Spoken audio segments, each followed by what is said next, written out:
ইনকিলাব মঞ্চের মুখপাত্র শরীফ ওসমান হাদির মৃত্যুতে গভীর শোক প্রকাশ করছে ইউরোপীয় ইউনিয়ন ইইউ। শুক্রবার ১৯ ডিসেম্বর নিজেদের সামাজিক যোগাযোগ মাধ্যমে ঢাকার ইইউয়ের দূতাবাস এই শোক প্রকাশ করেছে। ইইউ দূতাবাস তাদের শোকবার্তায় বলেছে, শরীফ ওসমান হাদির মৃত্যুতে আমরা গভীরভাবে মর্মাহত এবং আমরা তার পরিবার, বন্ধুবান্ধব ও শোকাহত সবার প্রতি সমবেদনা জানাচ্ছি। এদিকে হাদির মৃত্যুতে শোক জানিয়েছে মার্কিন দূতাবাসও।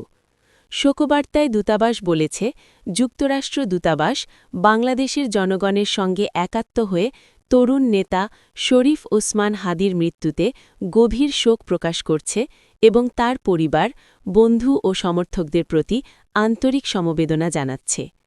এর আগে গুলিবিদ্ধ হয়ে সিঙ্গাপুরে চিকিৎসাধীন অবস্থায় বৃহস্পতিবার রাত 10:45টার দিকে মারা যান ইনকিলাব মঞ্চের আহ্বায়ক শরীফ ওসমান হাদি। ইনকিলাব মঞ্চ তাদের ফেসবুকে জানায়, ওসমান হাদির মরদেহ আজ সন্ধ্যা নাগাদ ঢাকায় পৌঁছাবে।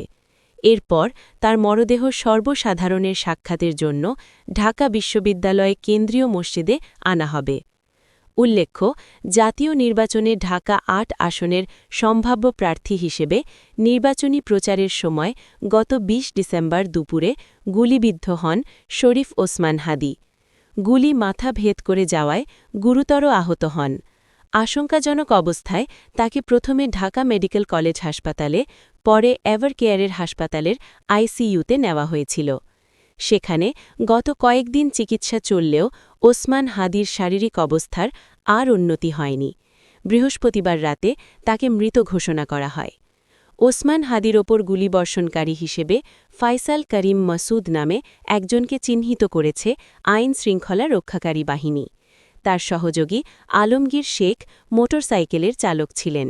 এই দুজন অবৈধভাবে সীমান্ত পাড়ি দিয়ে ভারতে পালিয়ে গেছেন বলে তদন্ত সংশ্লিষ্ট কয়েকটি সূত্র জানিয়েছে। ওসমান হাদির ওপর হামলার ঘটনায় এখনও পর্যন্ত ১৪ জনকে আটক এবং গ্রেপ্তার করেছে পুলিশ এবং র্যাব।